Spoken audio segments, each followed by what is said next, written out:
everyone, welcome. We're so excited that you're here. I'm Suzanne Miller.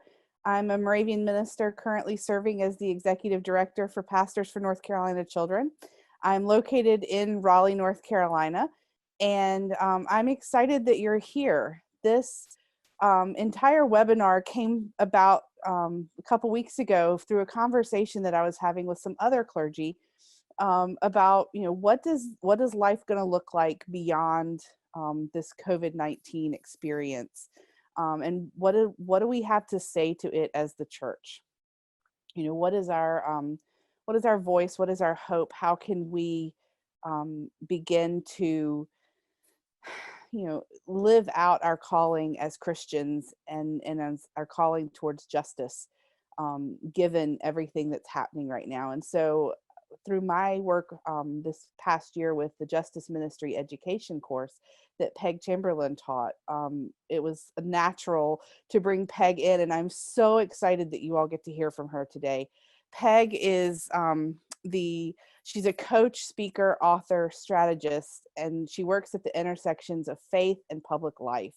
She was a founder of the Justice Connections Consultants, and she served as CEO of the Minnesota Council of Churches. She also served as president of the National Council of Churches of Christ USA, and she served on Obama's first advisory council on faith-based and neighborhood partnerships. She lives in Minnesota, and she's joining us today. And we are just so glad that you're here, Peg. Thank you for taking the time to speak to us about, what this time is and what we can do going forward. So I'm excited you're here. Well, thank you, Suzanne and Ruth and Hannah, and thank you everybody for showing up today and being part of this. The questions number one on my tongue these days when I'm talking to folks is, how's your quarantine fatigue? Has it set in yet? And I think we're all feeling it. It's a very tough moment. Last week, we announced that COVID-19 has taken more American lives in 4 months than in the 2 decades of the Vietnam War. It's tough moment. Or some would say it's a tough season, or even a history-changing epic. We don't know yet quite what we're in, but a tough one, that's for sure, and an important one. There are plenty of divisions arising, but most of us in the US have come together in a lot of ways. I'm sure that's true in Canada and Great Britain and other places as well. Thanks for being here, our friends. There are prayers and expressions of thanks everywhere for those who are providing aid and comfort to the ill and for the essential workers. Last week there was a poll from ABC News that said there is high agreement about staying home. It doesn't seem like that all the time, but the poll said 98% of Democrats and 82% of Republicans support social distancing. We've had good bipartisan support in the US on federal aid package. David Brooks said, we are now more united than at any time since the 9/11 moment. The pandemic has reminded us of our interdependence. Well, the pandemic shines a light on the ability of a variety of nations to rally together in a time of crisis, but we know that's not the whole story. To quote the Council on Foreign Relations, pundits frequently describe the coronavirus as a great equalizer. In truth, the pandemic is reinforcing the brutal inequity that separates the world's privileged and the world's marginalized community. So today we're going to turn toward the new normal of civic life and global life and community life.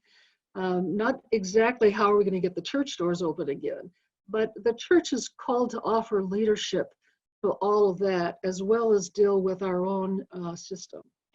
And the decisions that we're making now as a church are going to contribute to the new normal. Today we're going to look at some of the inequities in the old normal, and we're going to look at what a new normal might look like, perhaps God's new normal. And then we're going to spend some time carving out some areas where one might want to focus one's work toward a hoped for new normal.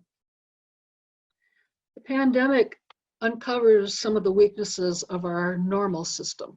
To quote the National Council of Churches of Christ, USA, many workers now considered essential have been treated as expendable. Grocery clerks, farm workers, meat packing plant workers, orderlies, custodians, restaurant workers, delivery drivers, warehouse workers, and countless others. They are required to show up at work and provide for the needs and the comfort of others without having necessary resources to protect themselves or their families, including sufficient personal protective equipment, a livable wage, adequate healthcare access, and paid sick leave. Or to quote Race Forward, coronavirus kills, but structural racism is its accomplice. Centers for Disease and Control Prevention have said that 30% of COVID-19 patients are African American in the US, while that same population is only 13% of our total population. In the old normal, systems converge to impact negatively by race. Let's look at economic inequity. We're seeing in this pandemic how fragile our existing economic structures are for those in poverty, as well as those who are working in middle class. 80% of US workers report living paycheck to paycheck. 53% of US households have no emergency savings. Only 58% of Americans have a retirement account, and 37 million workers lack access to paid sick leave. And then there's the question of food security. We increasingly see empty grocery shelves, but many families are already familiar with food insecurity. In America, 1 in 7 children may not know where their next meal is coming from. 11 million kids in the US are facing hunger, and that's before the pandemic. And globally, it's even worse. Mohammed Zaman, who's a professor of biomedical engineering at Boston University, says that the next pandemic already rolling towards us is famine. For most of us, this moment or season is an inconvenience. For others, it's an economic threat. For some, it's economic or physical or mental trauma. For some, it is life extinguishing. And these disparities are not going to go away. Any decision we make in the coming months as individuals, as congregations, as communities, as nations in the global community are likely to contribute to the new normal in ways that will either raise or lower these threats to ourselves and to others. The United Methodist Board of Church and Society is hosting a series of webinars on related issues, and I want to commend that to you. We've posted it here. If you want to get into more deeply understanding the disparities that we're talking about, this is a great place to understand how the old normal is just not working. Now, epidemics have shaped history. Catherine Marshall is a professor at Berkeley and Georgetown, and she says it's true, so it must be. I think it's happening as we speak. But if we're in a history-shaping moment, what is it we are shaping? Isn't that a question to be asking inside the faith community? Isn't that a question for pastors to be asking, or for lay people to be asking one another? Roelof Botha is a partner at the Silicon Valley venture capital firm Sequoia Capital, and he has said, this, meaning the pandemic, is a shock to the system, and sometimes out of that shock emerges a new order. Like the killing off of the dinosaurs, this reorders who gets to survive in the new era. I think that's literally true. The pandemic will reorder who gets to survive. Now, compare that to the comment by Brooks. The pandemic has reminded us of our interdependence. This may be a central question of the new normal in any sector or area. Will we live into a worldview of protectionism that spawns vicious competition, or will we view the world in its interrelatedness, prompting us to dig more deeply into cooperation? Let me say that again. And as I do, I invite you to ask yourself, what does God long for from us? Will we live into a world of competition and disconnection, or cooperation and interrelatedness? We need each other. We're woven together into God's one global entity, and what happens to one happens to another. We are all much more aware of the interdependence of our systems because of this pandemic. Systems like healthcare, food access, education, protection, and the public coordination of these things. I did a TED Talk some time ago. It was entitled, "Where Does Here End and There Begin?"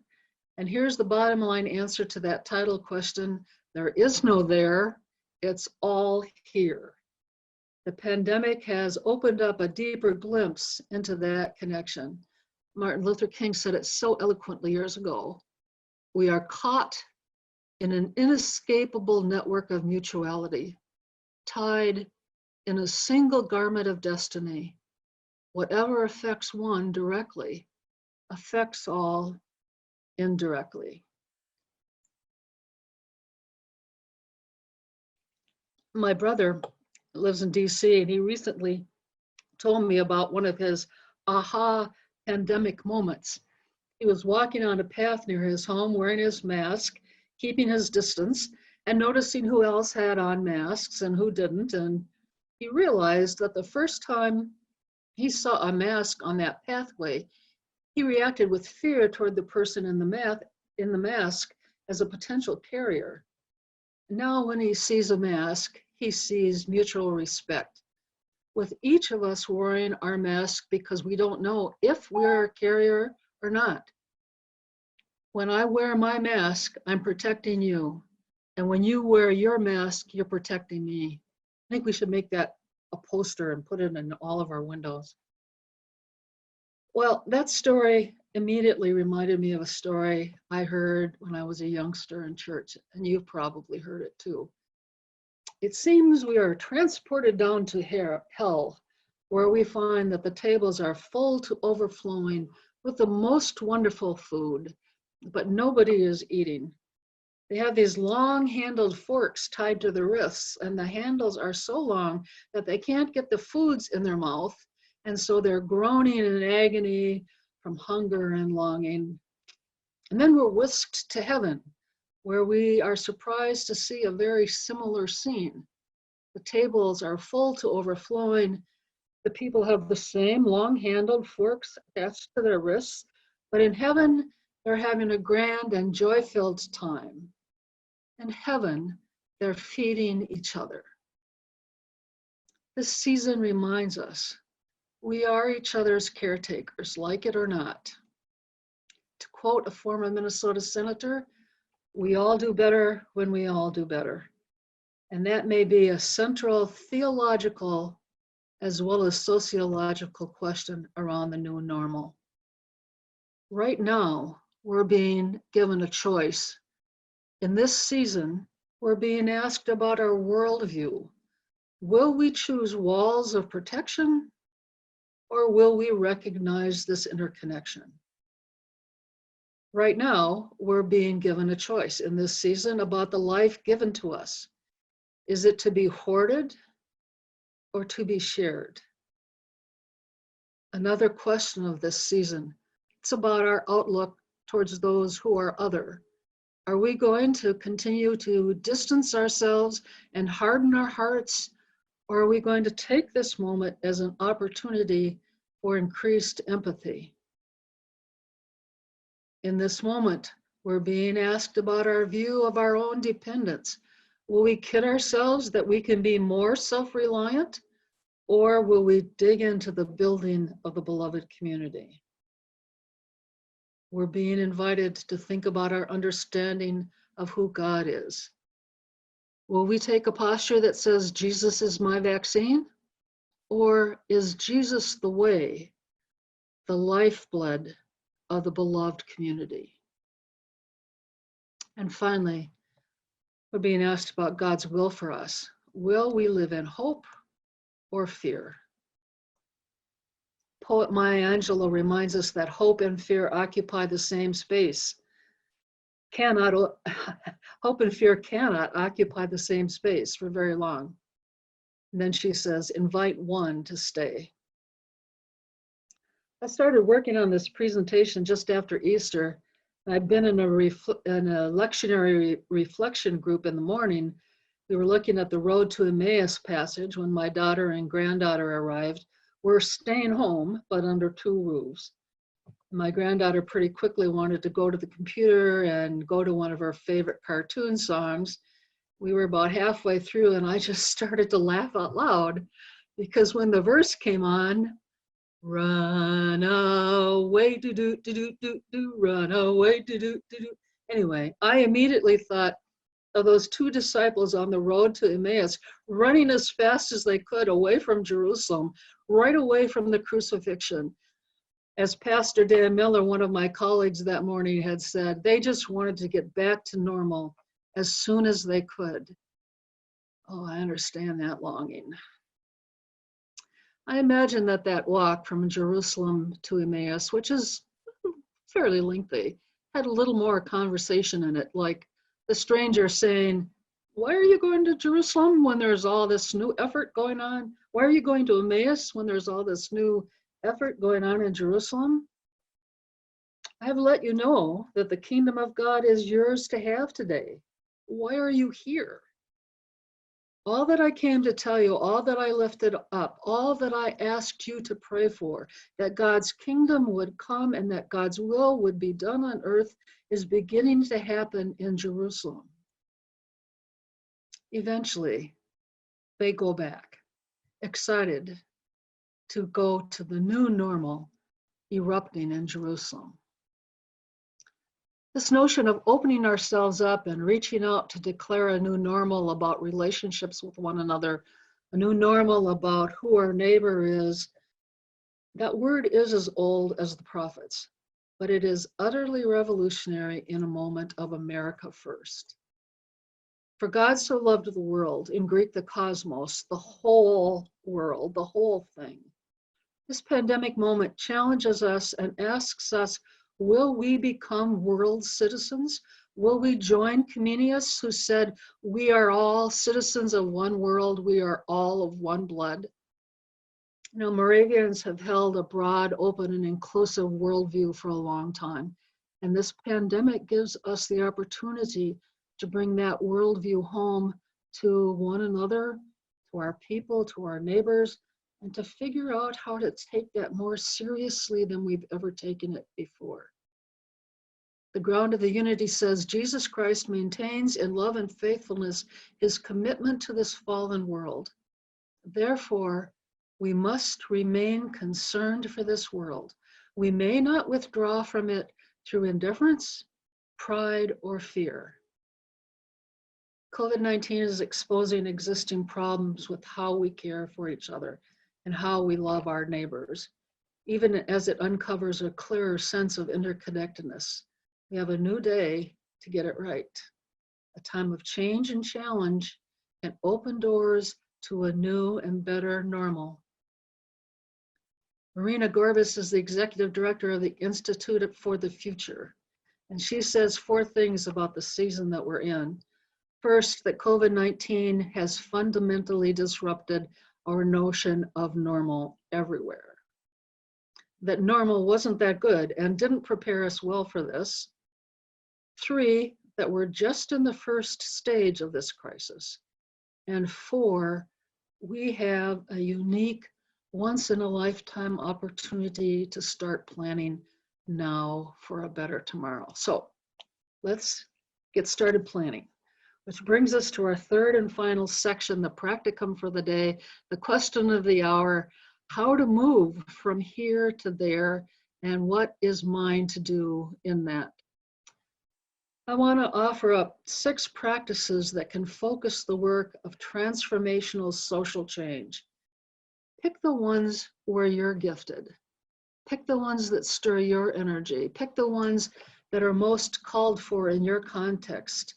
And then imagine how your piece fits with those around you and who you need to reach out to build a better network of social transformation.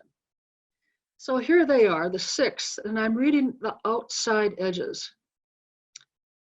Envision, proclaim, encounter, educate, advocate, and organize.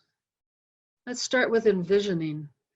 This is the praxis of what I call finding the aspirational in the doable. That is, seeing what we're called toward from our specific context, our specific moment, and helping the community set its sights. It's related to the work of developing a focus for mission inside an organization or community. But in social transformation work, it is part of the catalyzing of the movement to do this work together. Let's take a look at proclaim.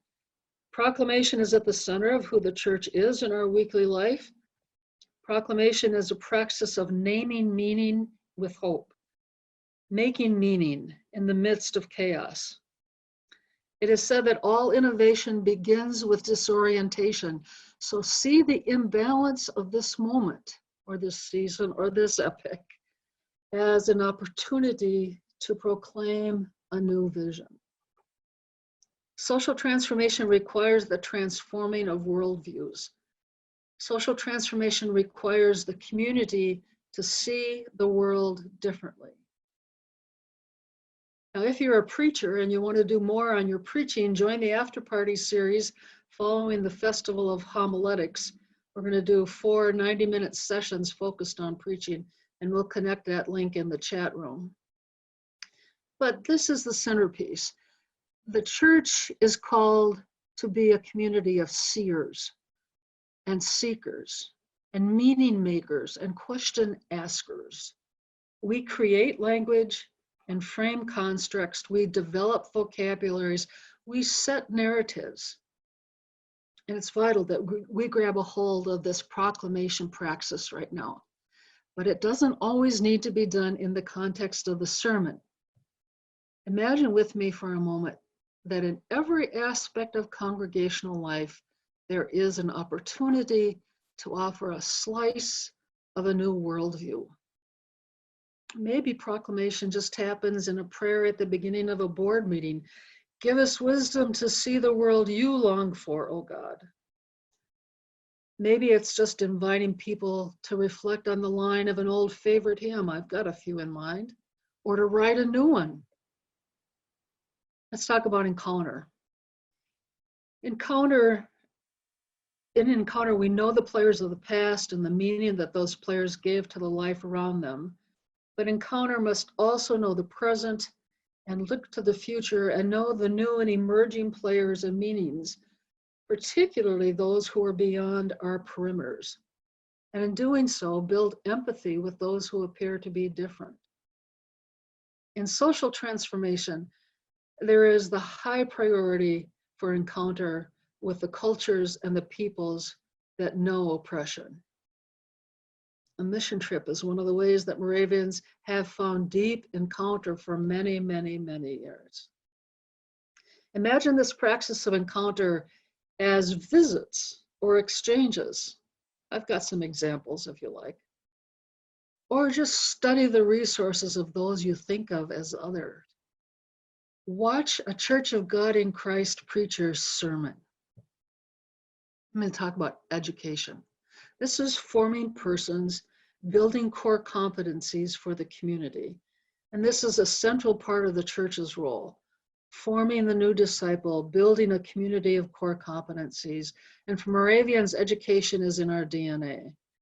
Education is one of the central points of building a shared narrative, shared principles and values. And in social transformation, Education is about understanding the need for the transformation and where and how that transformation might come. It's about finding colleagues in the movement and sharing our learnings.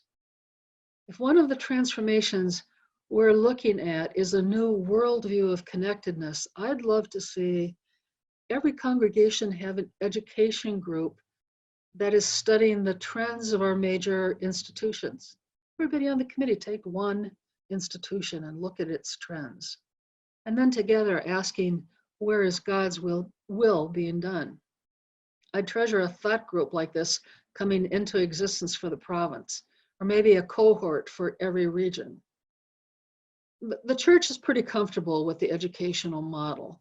The points of education are everywhere. And so I invite you to imagine how educational processes in your congregation could lead to a new normal. Maybe it's as simple as taking a renewed look at the ground of unity, or studying the liturgies in the Moravian Church. You know, both the Eastern District and the Western District in the Northern Province have taken some significant steps in youth work around justice issues. We should add education to one of the not quite so good deals in the old normal. And Suzanne is somebody who could be a great resource for us to imagine what the new normal for education would look like.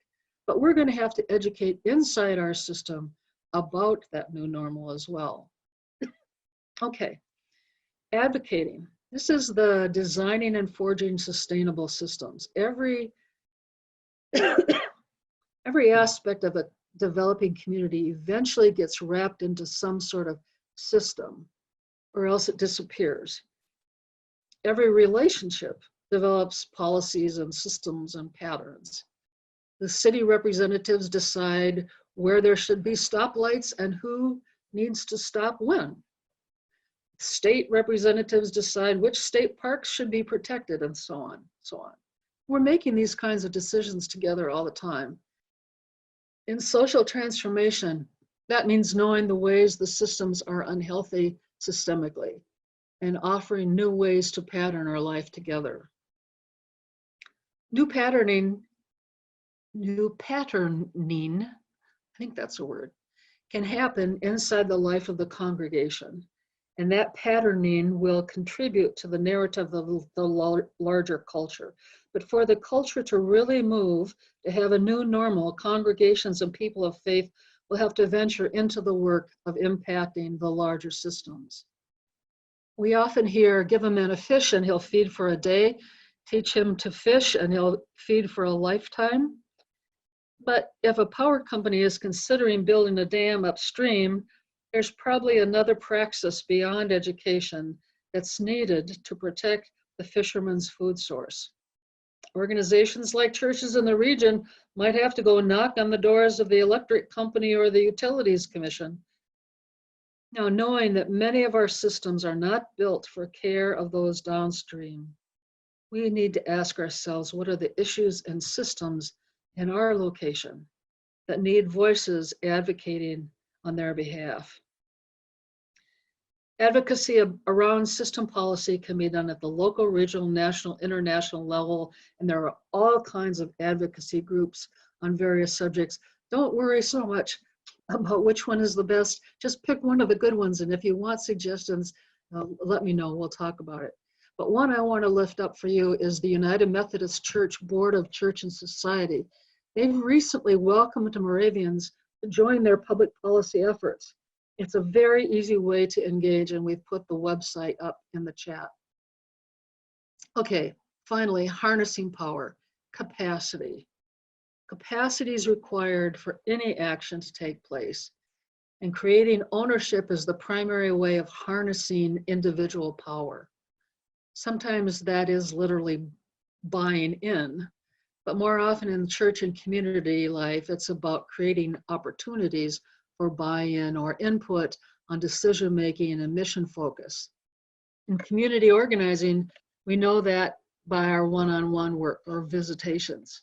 They help us know where people's values and concerns are, and that's the starting point for organizing and harnessing those interests into the capacity to weave those interests into a shared tapestry of value and mission.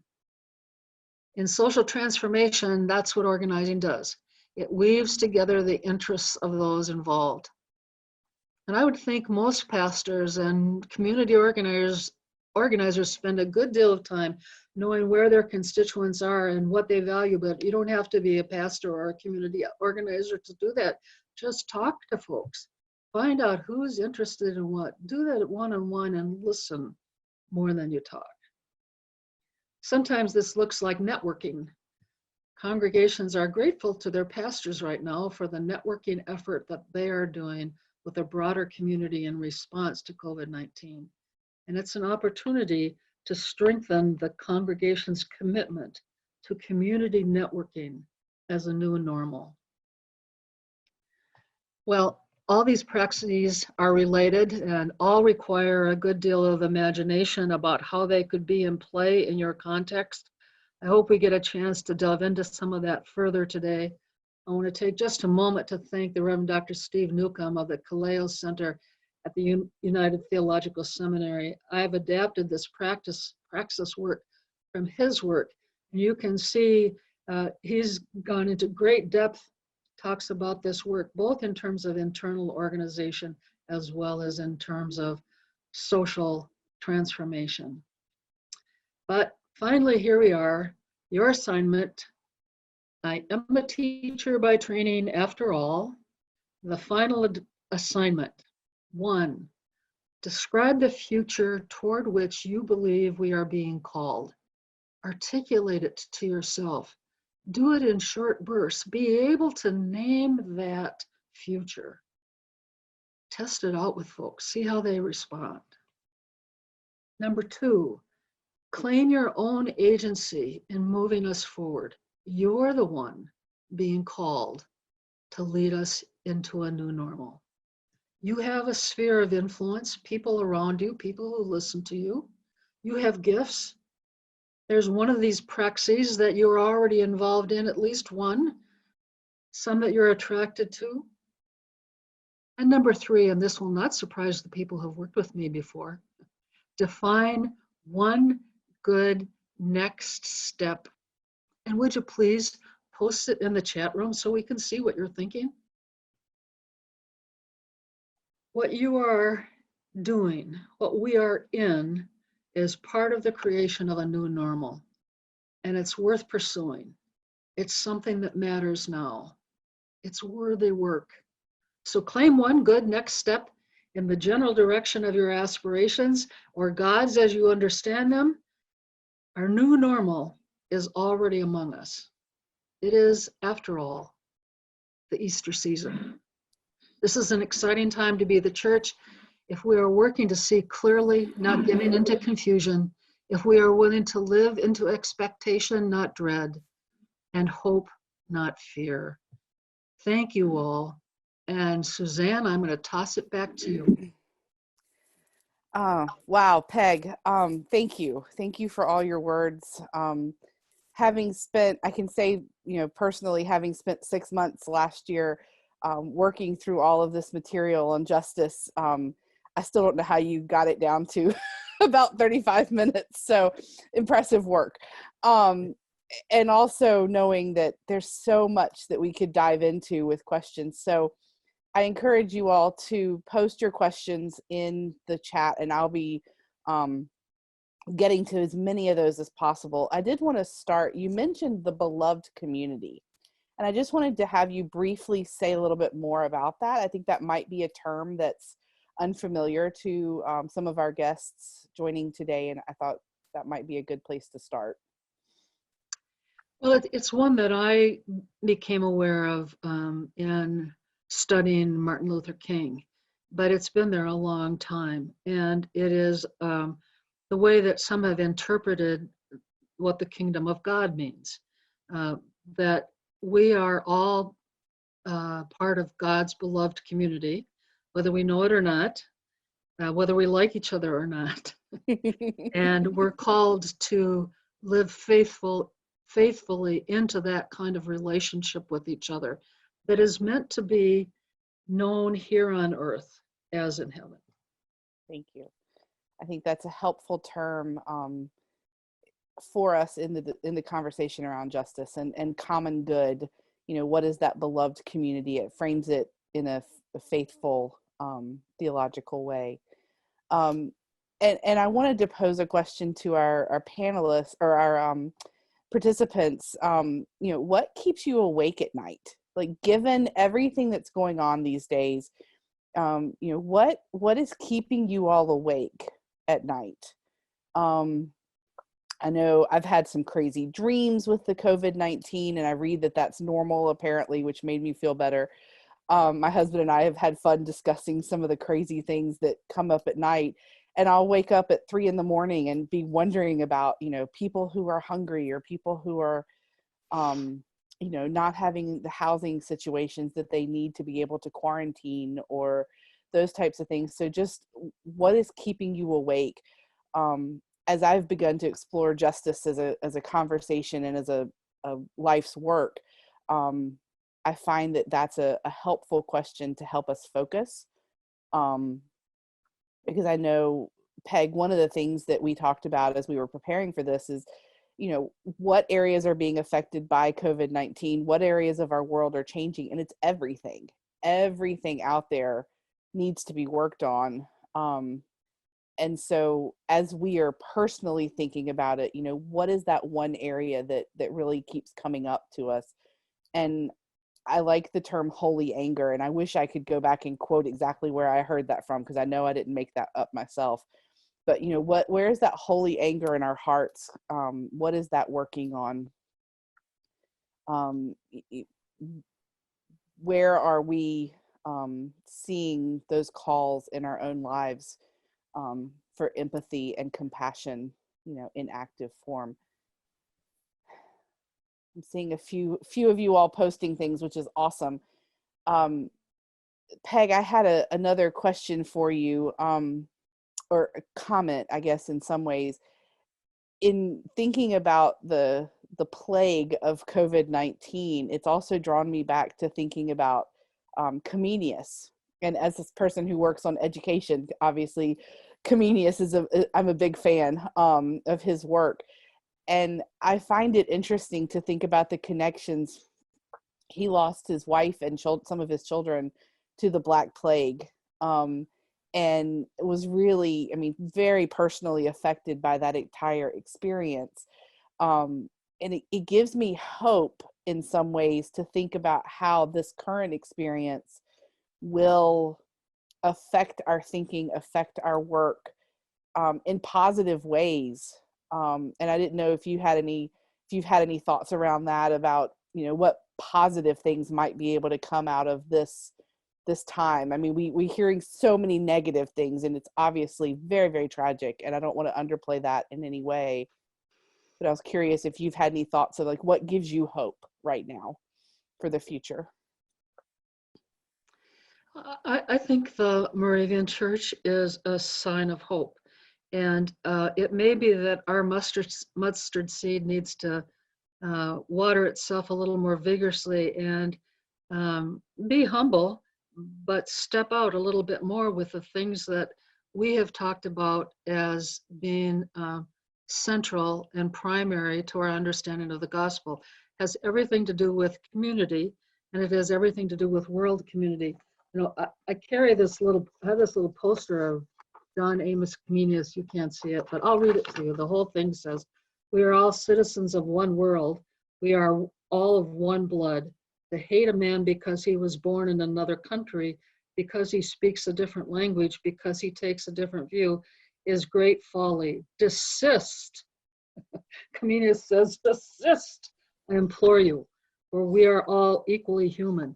That's a great message for us to be lifting up right now, and to celebrate the ways in which we have come together as community, and point out the ways in which we need to come together as community. This is our heritage, and I think this is our time. That's awesome. I also wanted to ask a very practical question that I feel like some folks might be thinking about in their own minds as they're wondering about all of this justice work that you've presented and the social transformation that's happening. or that can happen. If somebody wanted to start exploring justice in a very practical, on the ground, given that we're at home quarantined and they have maybe some different time than they would normally have, what is one resource or one thing you would suggest, or maybe two, that they could practically begin to explore around the question of justice and social transformation? The first thing that comes to mind, Suzanne, this may not be the direction you're headed, but the first thing is one's own holy imagination. Spend some time sitting in the chair in the backyard and asking yourself, imagining outside of the box, okay, I don't have to make the first step some big justice controversial sermon in the pulpit. But I could put out this statement. I could take this Comenius statement to the next board meeting and say, what do you all think about this? And how does that reflect on where we are today? And what does that mean for us? There are all kinds of small ways to move things along, and then listen to what people say in response to that. And then maybe you get a sense of where is there a base of support for this work, and do some one-on-ones with those 4 board members to ask the question, I heard you talk about racism issues. I'd really like to understand what that means for you. And maybe you all decide to go see my buddy in Charlotte, North Carolina at Park Church, used to be Park University, African American Baptist, 12,000 member congregation. He'd love to welcome you in. So then you get a chance to do some encounter. Do that with 3 people. Don't make it a big program. So that's not a particular resource, but I think starting with one's own imagination, grab a partner and just say, Suzanne, will you sit down with me and let's just talk for half an hour once a month? It's amazing how much juice can get rolling in those conversations. Yeah, I know we've mentioned a couple of times the Justice Ministry Education course that you taught last year.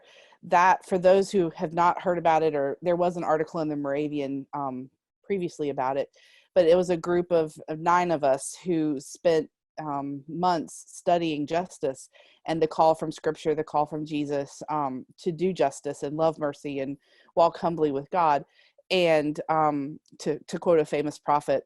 But anyways, one of the things that was so encouraging for me in that experience, and I see a lot of my sisters in ministry from that class on the call today, so hey there, but it was having that small group to process with. And so even if it's not a big group, but just having another friend or another person who you can have those conversations with is so encouraging and sustaining in the work, that this is hard work. This is not, changing our entire world system to be about the beloved community. That's not really a small task. That's a huge, huge thing. And so we're going to need those relationships with one another to, help us in that time. So I really encourage you to do that. Peg, someone's asking if you could repeat the name of the church in Charlotte from your friend. Yes, it's Park Church, I believe. If I think my website was posted earlier, it's just Justice Connection consultation. I don't remember. It's posted anyway. Or you can find me on Facebook. I'll be glad to share with you how to connect with him. He's got a great sermon, by the way, which is on the web, that he preached a few days after the shootings at Mother Emanuel. And if you want to get inside the head and soul of a fantastic Black preacher, it's a great one to listen to. Yeah. I think that really brings up a point for me as well with Encounter, and knowing that right now Encounter is hard in some ways because we are home. We can't get out and go visit the churches that we might not normally visit, or listen to some of these things that because of the quarantine. So I just wanted to lift up a couple of authors that I've been listening to. One of the practices of justice that I've been working on over the last couple of years is to really diversify my reading and the authors that I'm listening to and hearing from. I've diversified very intentionally my Twitter feed, my Facebook follows, my Instagram posts. So anything that you're doing like that, who are the authors that you're reading or hearing about? Are they presenting different viewpoints than the one that, the common viewpoint that you're used to? And one one author that I just absolutely love listening to is Austin Channing Brown. She's a Black woman who is just an incredible speaker, but she's written a book called I'm Still Here, Black Dignity in a World Made for Whiteness. And it is a kick in the gut for me to read as a white woman, but it was also incredibly just uplifting and helpful in the ways that I think about my privilege and the ways I think about justice from someone else's perspective. So that's a way to have an encounter that's a little bit better for quarantine. Also, another book that I'm currently just about finished with is Caitlin Curtis's brand new book, Native: Identity, Belonging, and Rediscovering God. She's a Native American Potawatomi woman who lives in Atlanta, and she's just an incredible writer. And her book, though written well before COVID-19 and has just come out, it speaks so strongly to the world that we're living through right now. It's a Holy Spirit thing, how well it connects with the time that we're living in right now. So I definitely recommend those. I'm sure there's other books that you all can recommend as well. And we'll try to get all of those linked up on the website, so that you'll have those links after this time. I would say, Suzanne, too, that we still hope that we'll offer the extensive justice ministry education again, and Moravian Seminary has contemplated whether they might not take that on, as well as Auburn Seminary in New York City. But I also have designed something called the Justice Ministry Seminar, which is sort of a more moderate version over 3 months. And we're hoping maybe to offer that either in the fall or in January, and we do that in a distance learning too.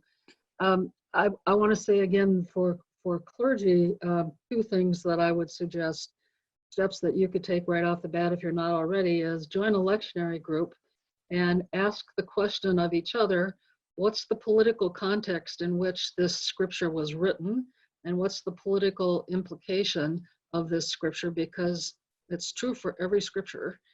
The other is, as we mentioned earlier, the Festival of Homiletics does a great job of lifting up a prophetic view. And so doing that for free this year, and joining in the after party are all some other options. Also, I'll be offering probably in July, we haven't scheduled it yet, but this is coming through the Western District Justice Network Coordinating Committee. They're offering a 2-session, 90-minute workshop on what are you thinking about? How are you strategizing for moving forward justice work in your local congregation? And that'll help individuals not only think about that more deeply, but it'll also help us know what kinds of workshops and webinars we need to be offering to support people with that. Absolutely. And that same, in that same vein, I just want to encourage you all watching that if you are interested in justice work and you have a topic, an area that's keeping you up at night, that holy anger area that you all have been posting, please reach out to your congregation, to your boards, reach out to Ruth, if you're in the Southern Province, to Ruth Burkall at the Board of Cooperative Ministries in the Northern Province. Reach out to your district leaderships. As Peg mentioned, the Justice, I just messed up the name, the Western District Justice Network, I think is the name.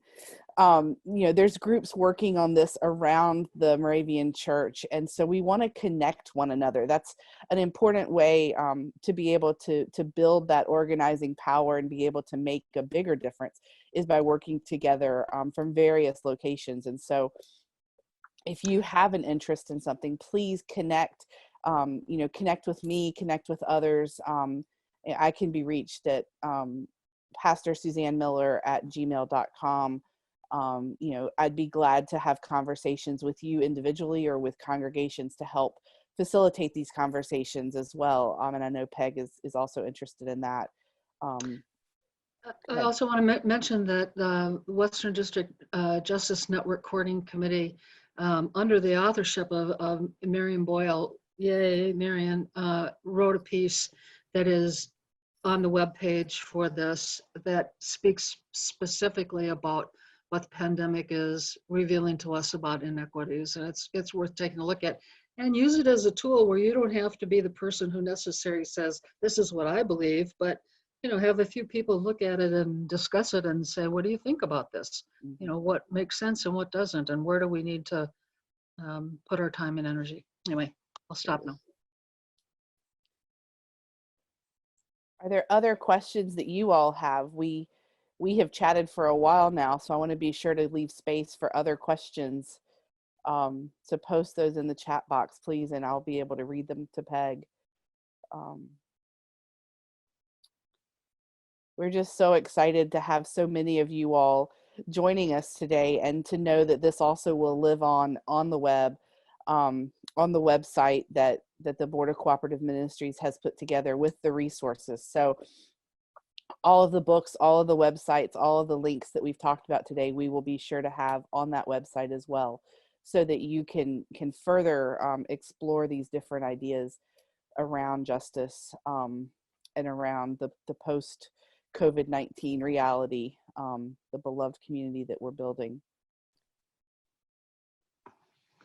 I'm wondering if people have imaginative experiences that they could share about the ways in which any of those praxis they've used in their life, in their congregation, to push forward the question of inequity, justice, injustice, hope for a new normal, so forth. Could we go back, Hannah, to that first hex screen that you had in the PowerPoint as well? That one, thank you. Where are you seeing these different parts of social transformation happening? As Ruth says, you can, if you'll raise your hand, if you'll click the button, raise hand, she can unmute you so that you can share with us.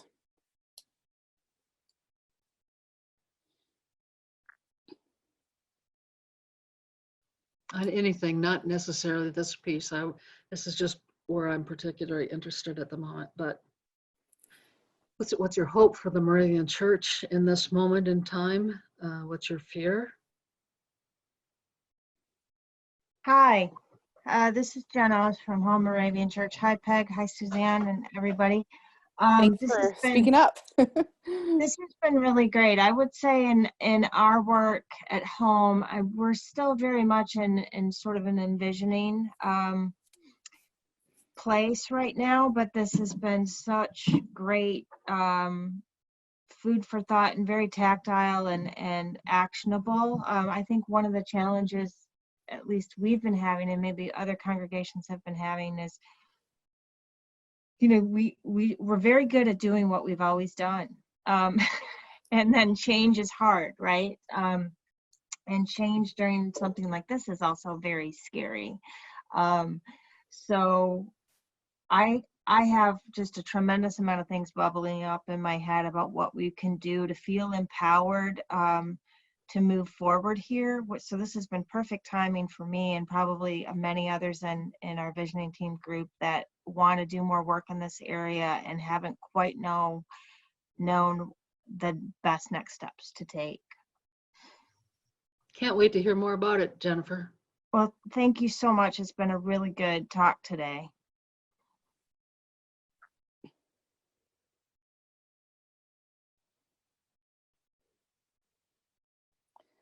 Anyone else have thoughts or questions? I jokingly, I've been watching the Moravian Church Without Walls worship each week, and have just absolutely loved being able to worship from around the provinces and around the whole United States.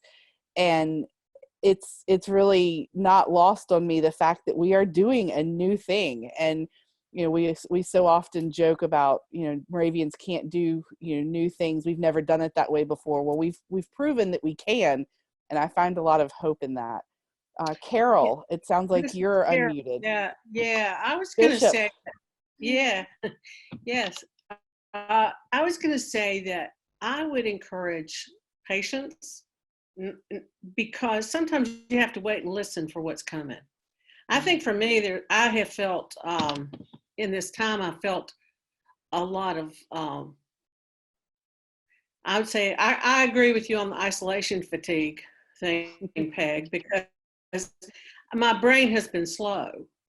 But every time I get a little bit of indication from my people that there's a way to move, we move very quickly. I have a small congregation, I can do that. But it means I've had to step back on my drive on the deal and wait for the people to come to it.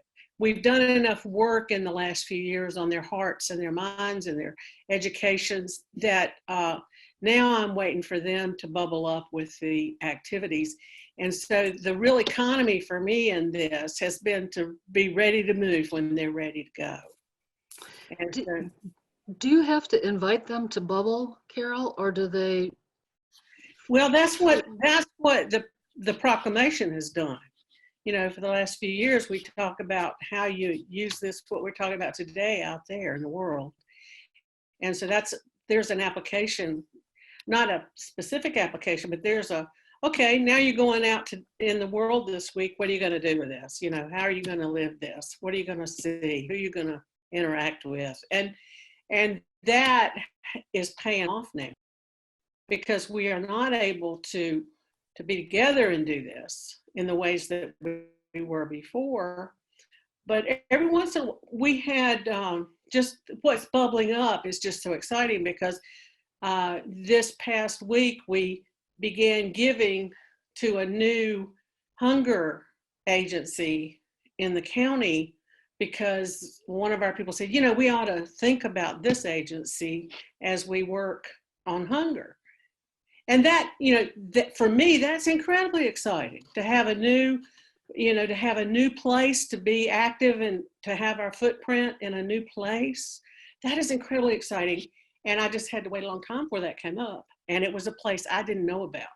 So I couldn't have led the way there.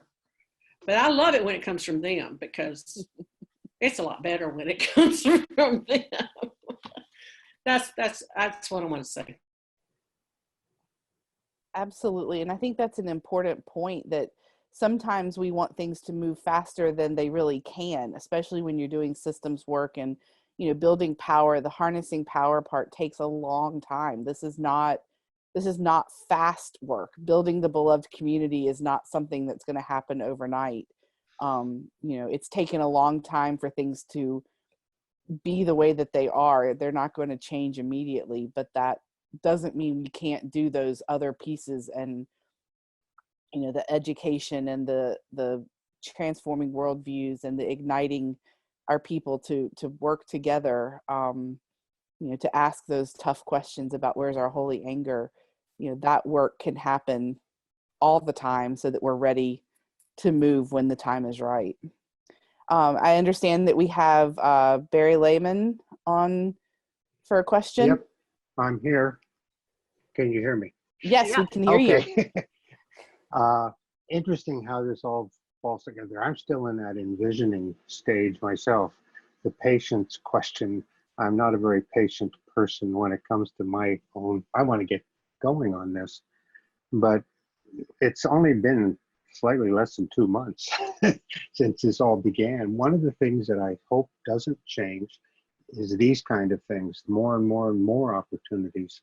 I have been outside the church's ministry for quite a few years and working at Mayo Clinic. And now I am officially fully retired from Mayo Clinic as well as ministry. And I'm realizing that there's a huge ministry that I might somewhere be able to jump into. through this kind of issues of justice. Those have always been issues for me. But to even maybe connecting my alcohol and drug counseling skills, and that's an issue as well. But I don't want to see the opportunities get lost of the technological change we've been going through these past 2 months. I feel more connected to the Moravian Church now than even when I was a member of the district board 20 years ago, because of the opportunities through this, and for what you're doing down south. And I'm meeting with people. I don't know where this is going to go. The proclaim, the encounter, and the educator were my areas of skill are. But I've been working on that and praying about it, and kind of gave myself the direction. Okay, Pentecost is still a few weeks away. Let's wait until Pentecost. We're still in the Easter season, and I'm grateful for this. Thank you, Peg, Suzanne, Ruth, for what you're doing here. It's giving some of us who are not living close enough to a Moravian church a place to jump back in and be a part of it. Thank you. Thank you for sharing that, and I hope that we'll be able to continue those conversations, because you're right, those areas that you mentioned are hugely in need for conversations within the church and the beloved community, as we care for our neighbors and all that means of our call. I understand that Jen from Home Church, you had another question?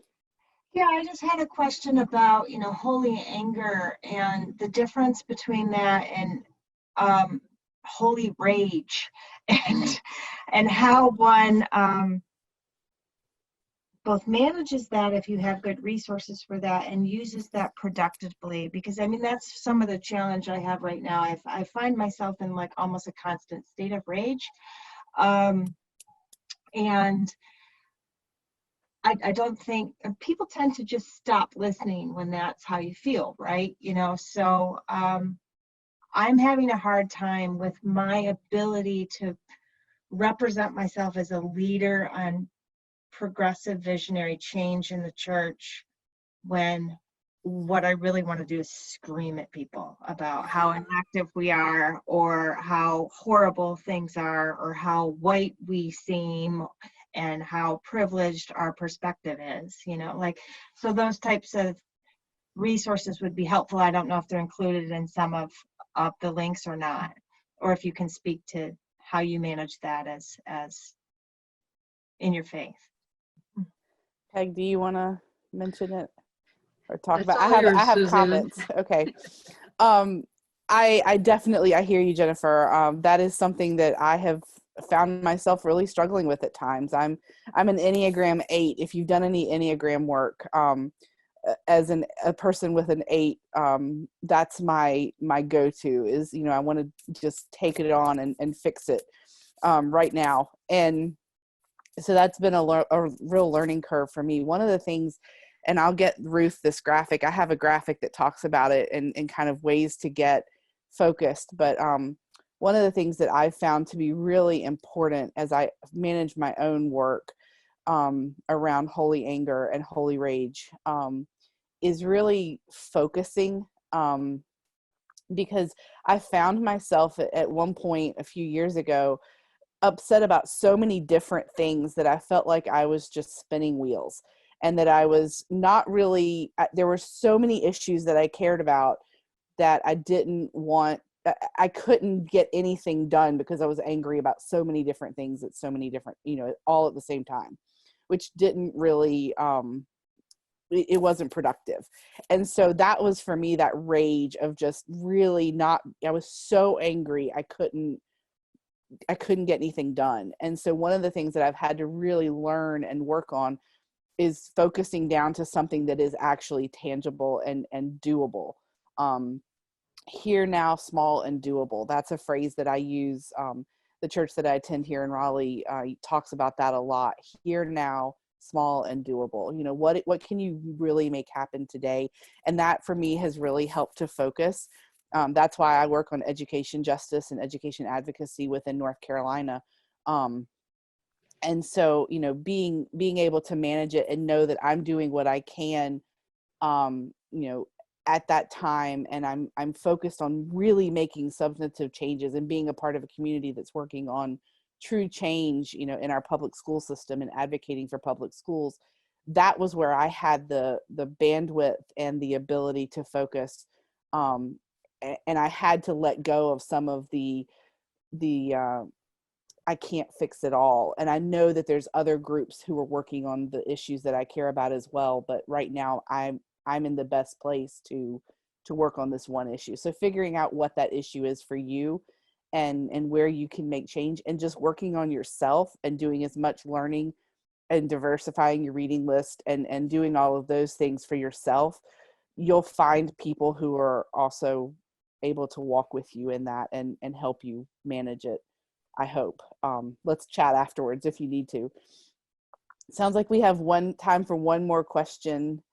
The phrase again that I just mentioned, Stacy, I see your question, holy anger and holy rage. I'm not sure here, now, small, doable. Here, period, now, period, small, period, doable. Yeah, that's from the pastor of the church I attend here in Raleigh, so I can't claim that.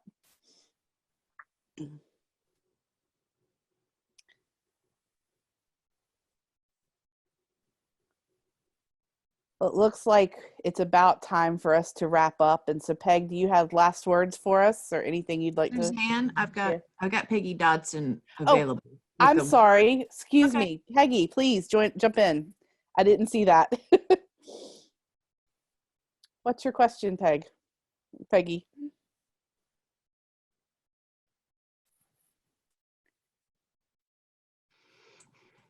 you may need to unmute yourself. I can't seem to unmute you.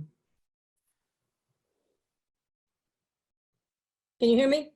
We can hear you now, yes. Okay, I'm sorry. During the Vision at Home Church, a number of times I would say, well, it's as simple as this: make disciples and feed my sheep. And I knew I was being very simplistic about that. And so I've gotten a little frustrated with so much jargon, structures, and layers. And I don't know how you feel about that. I'm not trying to be simplistic, but and I just looked up before this started, doers of the word, and there were 100 quotes about doing the word. And so am I thinking too simplistic, or do we have to go through lots of steps or whatever? And I'm 77 years old, so I don't have a lot of time to waste.